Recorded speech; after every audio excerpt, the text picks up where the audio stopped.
जोहार झारखंड, जय झारखंड। सबसे पहले आप तमाम झारखंड वासियों को मेरा सत सत नमन, कोटि कोटि नमन। आपने इस युवा को इतना हिम्मत देने का काम किया, इतना प्यार, इतना समर्थन और इतना समर्पण आपको मिला कि आज पूरे राज्य में कहीं अगर कोई चर्चा का विषय है तो आपका लाडला बेटा, आपका छोटा भाई, आपका टाइगर जयराम महतो पूरे राज्य में चर्चा का विषय है। ये आपका प्यार है, ये आपका आशीर्वाद है। तो चलिए विषय को लंबा ना ले जाते हुए सीधा बात करते हैं। बहुत सारे सवाल आपके जहन में होंगे, बहुत सारे सवाल हमारे आलोचकों के जहन में होंगे, बहुत सारे सवाल गांव के चौपाल से उठ रहे होंगे। उन सवालों का मैं खुद से सवाल भी पूछूंगा और उन सवालों का उत्तर भी देने का काम करूंगा, क्योंकि मेरे पास मीडिया आज नहीं है। सबसे पहली बात, चलिए आपको शुभकामनाएं कि मेरा नॉमिनेशन एक्सेप्ट हुआ है। 4 पेपर मैंने भरा था, जिनमें 3 पेपर को सेलेक्ट किया गया है। एक र्यूमर आया कि नहीं, अंतिम पेपर को सेलेक्ट किया गया है और 3 पेपर रिजेक्ट हुए हैं, जो कि सत्य नहीं है। 3 पेपर सेलेक्ट हुए हैं, 1 पेपर रिजेक्ट हुआ है।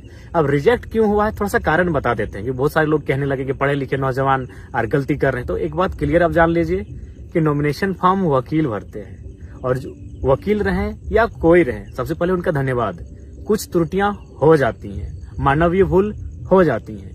तो समस्या ये थी जिस फॉर्म को रिजेक्ट किया गया कि उसमें हस्ताक्षर यानी नाम, वोटर आईडी का पार्ट नंबर, सीरियल नंबर किन्हीं और का था और हस्ताक्षर किन्हीं और का बाय मिस्टेक इसलिए हुआ था क्योंकि हमने लगभग 2-3 दिनों में 5 बार हम लोगों ने पेपर में केस के सिलसिले में रिजेक्ट किया था, काटकूट किया था, क्योंकि नया नया केस हमें मिलता जा रहा था और नया नया फॉर्म बनता जा रहा था और बार बार फिर प्रस्तावकों का साइन लेना पड़ता था।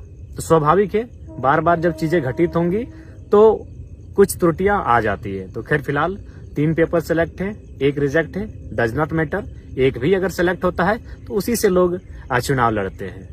अब बात करते हैं उस दिन हुआ क्या था।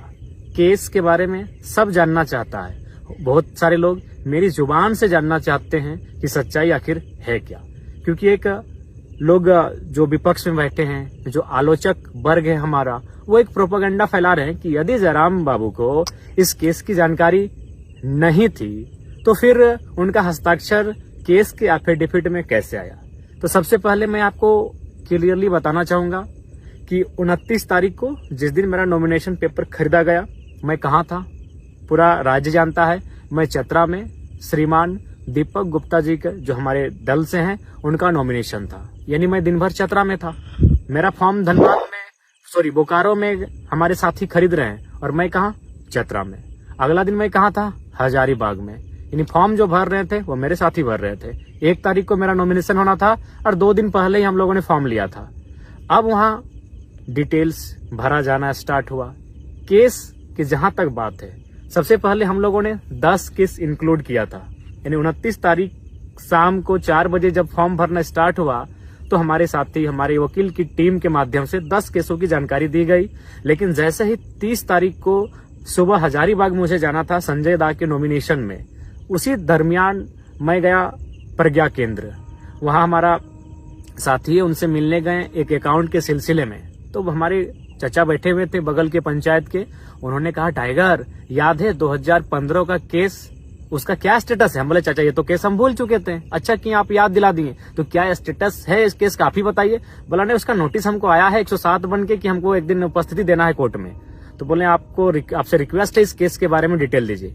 फिर उन्होंने 2015 का केस, जो सड़क जाम का केस था, और उस केस में कोई एक्टिविटी नहीं है। 15-10 साल पुराना केस हो चुका है, लेकिन अभी तक कोई एक्टिविटी नहीं। तो फिर उस केस का डिटेल दिया गया। यानी फिर उस डिटेल को हम व्हाट्सएप के माध्यम से अपनी टीम को भेजे, जो मेरा फॉर्म भर रहे थे, कि ये केस को इंक्लूड कीजिए, एक नया केस फिर मिला है।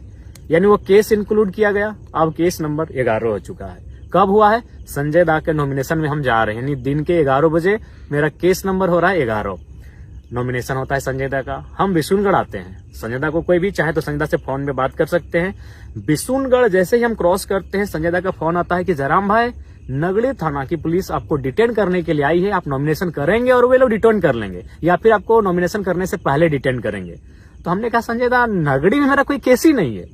हम तो आश्चर्यचकित हो गए कि नगड़ी में मेरा कोई केस ही नहीं है। हाँ, मेरा एक केस है 23 मार्च 2023 को विधानसभा घेराव के दौरान है और वो जगन्नाथपुर थाना में है। यानी मेरा नगरी में कोई केस नहीं है, मैंने संजय देव कहा। उन्होंने कहा नहीं आप क्लियर कीजिए, क्योंकि मेरे एक साथी वहां रहते हैं, उन्होंने परफेक्ट सूचना दिया है। यानी नॉमिनेशन मेरा था 1 मई को और रात 8 से 9 बजे 30 अप्रैल को पुलिस के एक पदाधिकारी के माध्यम से उस केस की जानकारी मिली। फिर हम लोगों ने आनन फानन में ये जानने का प्रयास किया कि उस केस में धारा क्या है। तो फिर हमने अपने साथियों के माध्यम से जाना कि उसमें कितनी धाराएं हैं, तारीख क्या है, उस केस का संख्या क्या है। यानी रात को 10-11 बजे उस केस का सारा डिटेल्स मिलता है। नॉमिनेशन सुबह है और केस का डिटेल्स मेरे रात के 10-11 बजे। और हम लोग पहली बार, मुझे याद है 29 साल के कैरियर में, कि हम 1.5 घंटा फर्स्ट टाइम किसी रात को सोए हैं। 3 बजे सोए हैं, 4:30 बजे उठ गए हैं। यानी इतना रात भर हम लोग टेंशन में थे। यानी सुबह उठ के जो हम लोग का डॉक्यूमेंट तैयार हो चुका था, फिर उसको रिजेक्ट करते हैं, क्रॉस करते हैं। क्यों? क्योंकि फिर एक नए केस को ऐड करना था। यानी फ्रेश फिर बनता है। सुबह हम लोग नॉमिनेशन की तैयारी कर रहे हैं, सुबह हम लोग का काफिला सज रहा है, सुबह हमारी गाड़ियां सज रही हैं और हम लोग तैयारी कर रहे हैं नए पेपर भरे जाने की। अकबकी का इंतहा देखिए। फिर नए केस को ऐड किया जाता है और हम लोग नॉमिनेशन के लिए पहुंचते हैं।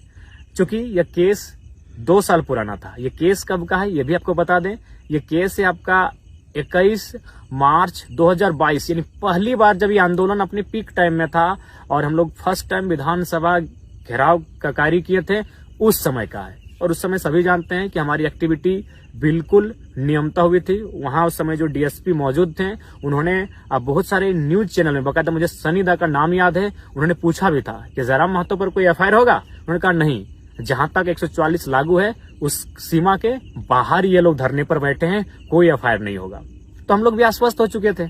और सबसे खास बात, यदि डिटेन ही करना था, यदि वारंट ही निकालना था, तो 2 साल के दरमियान मैंने नहीं करने से भी 2-2.5 हजार सभा किया है। उस दरमियान अरेस्ट करते, चतरा नॉमिनेशन के समय अरेस्ट करते, हजारीबाग नॉमिनेशन के समय अरेस्ट करते। लेकिन खैर, साजिशें बहुत गहरी हैं। साजिशों का जो जड़ है वो बहुत दूर तक फैला है।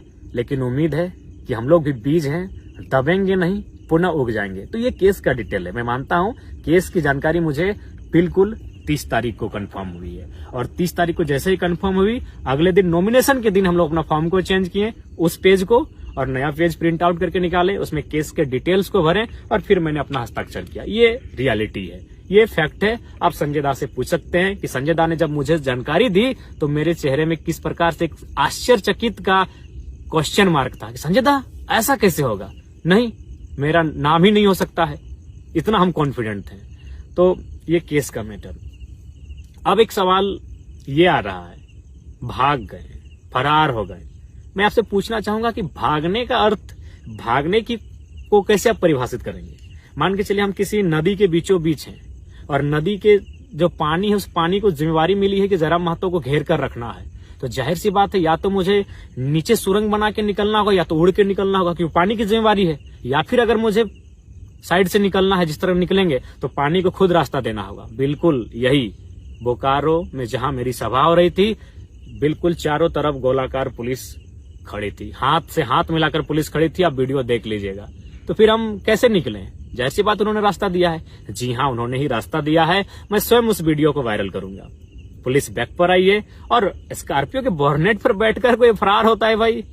अब सवाल है कि मैंने 1 मई नॉमिनेशन में जाने से पूर्व रात को 2-2:30 बजे शमशान घाट में बैठकर मैंने वीडियो 3 बनाया था।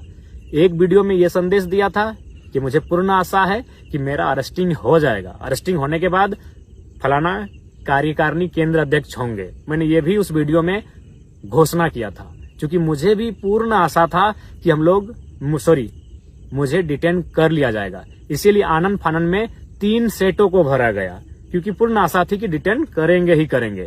लेकिन वहां तक, डीसी चैम्बर से बाहर निकलने तक मैं बहुत उत्सुक था कि मुझे अरेस्ट करें।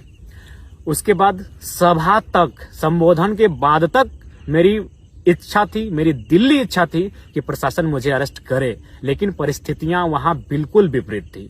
परिस्थितियां क्या थी? बहुत सारे लोग पेट्रोल लेकर थे कि आत्मदाह कर लेंगे।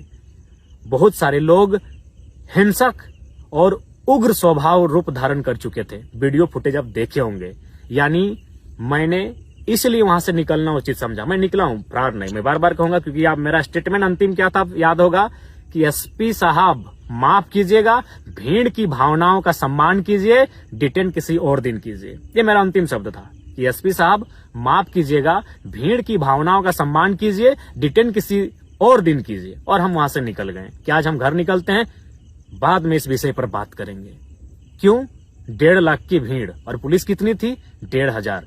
क्या पुलिस में सामर्थ्य था कि हमें वो डिटेन कर लेते बिना किसी हो हंगामे के, बिना किसी उपद्रव के, बिना किसी मुठभेड़ के? पॉसिबल नहीं था।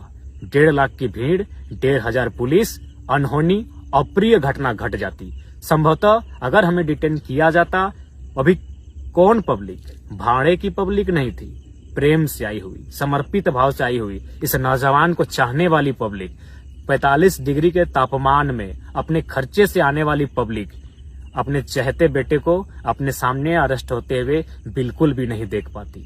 पता नहीं बोकारो का विधि व्यवस्था उस दिन क्या होता, पता नहीं बोकारो की परिस्थिति उस दिन क्या होती। कहीं कुछ अप्रिय हिंसक घटना ना घट जाए, इसलिए मैंने बिल्कुल स्कॉर्पियो के बोर्नेट से कहा कि एसपी साहब माफ कीजिएगा, भीड़ की भावनाओं का सम्मान कीजिए, डिटेन किसी और दिन कीजिए। आप चाहे तो उस सभा में मौजूद तमाम मीडिया रिपोर्टर से पूछे, तमाम पुलिस के पदाधिकारियों से पूछे या जनमानस से पूछे। मेरा यही अंतिम स्टेटमेंट था, क्योंकि आसान नहीं था भीड़ को नियंत्रण कर पाना, आसान नहीं था मुझे वहां से डिटेन करके ले जाना। क्योंकि आप भी जानते हैं, आप हमें पसंद करें या ना करें, मैं ये अपने आलोचकों के लिए और विपक्ष के लिए कहना चाहूंगा, लेकिन ये आपको मानना होगा, आज लोगों के आशीर्वाद ने मुझे झारखंड का जन नेता बनाया है।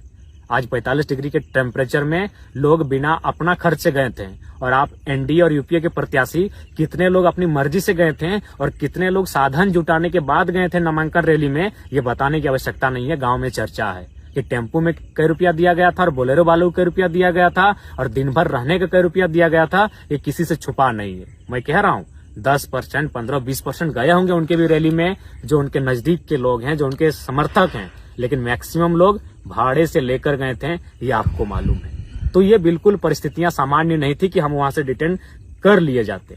मैंने यहां तक वीडियो आप किसी चैनल में देखिएगा कि डीएसपी साहब से हम कान में बात कर रहे हैं। ये कौन सा तरीका है कि भागने वाला आदमी डीएसपी से ऐसे कान में बात कर रहा हो? हम बोर्नेट पर बैठे हैं और डीएसपी साहब बगल में। हम उनको क्या कह रहे थे कान में पता है? कि सर या तो पिंडराजोड़ा थाना में हमको डिटेन करने का मौका दीजिए या तो पेटरवार में दीजिए। यहां से पॉसिबल ही नहीं कि आप हमको पकड़ के ले जाएंगे।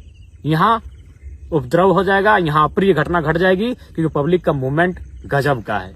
भावनाओं में भी है, आंखों में आंसू भी है और आंखों में अंगारे भी हैं। और मुझे लगता है ये बोकारो आज जल जाएगा। इसीलिए विधि व्यवस्था को मेंटेन कीजिए, डिटेन किसी और दिन कीजिए। और बिल्कुल स्कॉर्पियो के बोर्नेट से मैं निकला हूं। उसके बाद फिर मैं नीचे बैठा और निकलते रहा। और बिल्कुल पुलिस चारों तरफ थी भैया। भागना मतलब कि उड़ के जाते तो भागा मानते, नीचे सुरंग बना के जाते तो भागा मानते। चारों तरफ पुलिस है, वहां से हम कैसे पार होंगे? तो किसी ने हाथ छोड़ा होगा अपना, किसी ने रास्ता दिया होगा। हो सके हमारे चाहने वाले ऊपर पुलिस के लोग होंगे, संभावना है।